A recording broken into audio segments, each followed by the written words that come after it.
உங்க எல்லாருக்கும் பாத்தீங்கன்னா கண்டிப்பா இந்த விஷயம் தெரிஞ்சிருக்கும். மார்வல் பல டைம் பாத்தீங்கன்னா நம்மள ட்ரைலர்ல ஃபேக் ஷாட் வச்சு ஏமாத்திருக்காங்க. நம்மளும் பாத்தீங்கன்னா ட்ரைலர்ல ஒரு சீனை பார்த்துட்டு படத்துல போய் அதை செக் பண்ணி பார்த்தா அந்த படத்துல அந்த சீனை இருந்திருக்காது. என்னடா இப்படி ஏமாத்திட்டாங்க அப்படின்னு சொல்லிட்டு பயங்கரமா ஷாக் ஆகிருக்கும். சோ இந்த மாதிரி பாத்தீங்கன்னா 1-2 தடவை கிடையாது, நிறைய தடவை ஏமாந்துருக்கும். மார்வல் ஆரம்பிச்ச டைம்ல இருந்து இப்போ வரைக்குமே நிறைய ஃபேக் ஷாட் வச்சு ஏமாத்திட்டு தான் இருக்காங்க. சோ சிலதை பாத்தீங்கன்னா நம்ம ஈஸியா கடந்து போயிருப்போம். பட் சில ட்ரைலரை பார்த்துட்டு ஆனா அநியாயத்துக்கு இப்படி எல்லாம் ஏமாத்தக்கூடாது அப்படின்னு சொல்லிட்டு வாயை பொழக்க வைக்கிற மாதிரி 5 ட்ரைலர் தான் நம்ம பார்க்க போறோம். அதுல முதல் ட்ரைலர் என்ன அப்படின்னு பாத்தீங்கன்னா சிவில் வார்ல தான் பாத்தீங்கன்னா ஸ்பைடர்மேனை முதல்ல இன்ட்ரோடியூஸ் பண்ணிருப்பாங்க. நம்ம ஸ்பைடர்மேன் ட்ரைலர்ல லேண்ட் ஆகும்போது ஹே எவ்ரிவன் அப்படின்னு சொல்லியிருப்பாரு.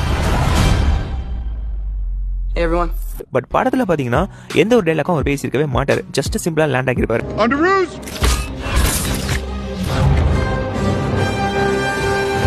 அண்ட் செகண்ட் பாத்தீங்கன்னா இதுதான் பயங்கரமான ஸ்கேம் அப்படின்னு சொல்லி ஆகணும். அதாவது என்னன்னா இன்ஃபினிட்டி வார் ட்ரைலர் பார்த்திருப்பீங்க. அதுல இன்ஃபினிட்டி வார் ட்ரைலர் முடிகிற டைம்ல பாத்தீங்கன்னா வக்காண்டால நம்ம கேப்டன் அமெரிக்கா தேனோஸோட அந்த ஆர்மியை எதிர்த்து சண்டை போடுற மாதிரி காமிச்சிருப்பாங்க. அப்போ பின்னாடி ஹல்க் ஓடி வர மாதிரி ஒரு சீனை காமிச்சிருப்பாங்க. ட்ரைலர்ல மட்டும் தான். பட் படத்துல பாத்தீங்கன்னா ஹல்க் வந்திருக்கவே மாட்டாரு. பிகாஸ் இன்ஃபினிட்டி வார் ஸ்டார்டிங்ல பாத்தீங்கன்னா ஹல்க் ஸ்மாக் போட்டு படுக்க வச்சிருப்பாங்க. சோ இது ஒரு பிக்கஸ்ட் ஸ்கேம். நான் ரொம்பவே வெக்ஸ் ஆயிட்டேன். பிகாஸ் ட்ரைலர் இந்த சீனை பார்த்துட்டு கடைசியா ஹல்க் மாறி சண்டை போடுவார் அப்படின்னு பார்த்தா கடைசி வரைக்கும் அவர் வந்திருக்கவே மாட்டாரு. இந்த சீனும் பாத்தீங்கன்னா நடந்திருக்காது. அண்ட் மூணாவது பாத்தீங்கன்னா அவெஞ்சர்ஸ் எண்ட் கேம் ட்ரைலர்ல பாத்தீங்கன்னா அந்த குவாண்டம் சூட்டை போட்டுக்கிட்டு டைம் டிராவல் பண்ண ரெடி ஆகும்போது நம்ம ஹல்க் அண்ட் தோரை மட்டும் பாத்தீங்கன்னா காமிக்காம கட் பண்ணிருப்பாங்க.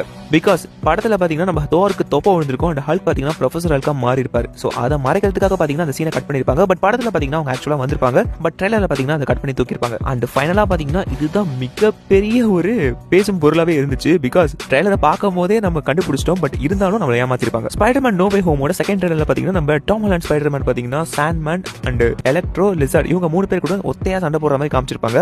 பட் ஆக்சுவலா பாத்தீங்கன்னா படத்துல 3 ஸ்பைடர்மேன் அங்க அப்பியர் ஆகிருப்பாங்க. பட் ட்ரைலர்ல பாத்தீங்கன்னா அந்த 2 ஸ்பைடர்மேனை கட் பண்ணி தூக்கி காமிச்சிருப்பாங்க. சோ ஊர் ஃபுல்லாவே பாத்தீங்கன்னா டோபி மேகர் ஆண்ட்ரூ கார்ஃபீல்ட் வர போறாங்கன்றது தெரிஞ்சிருக்கும். பட் இருந்தாலும் பாத்தீங்கன்னா சோனி ட்ரைலர்ல கட் பண்ணி இந்த வேலையை காமிச்சிருப்பான். சோ இதுவும் அந்த ஃபேக்கான கணக்குல கண்டிப்பா எடுத்துட்டு தான் ஆகணும். சோ மார்வல் ரிலீஸ் பண்ண ட்ரைலர்ல பாத்தீங்கன்னா நீங்க வாயை பொழுது இப்படி தான் ஏமாத்துவீங்க அப்படின்னு சொல்லிட்டு நினைச்சிருப்பீங்களே, அந்த ட்ரைலர் எது அப்படின்னு சொல்லிட்டு அதை மறக்காம கீழே கமெண்ட்ல சொல்லுங்க. பட் மார்வலை விடவே சோனி தான் பாத்தீங்கன்னா நம்மள நிறைய தடவை ஏமாத்திருக்கான்.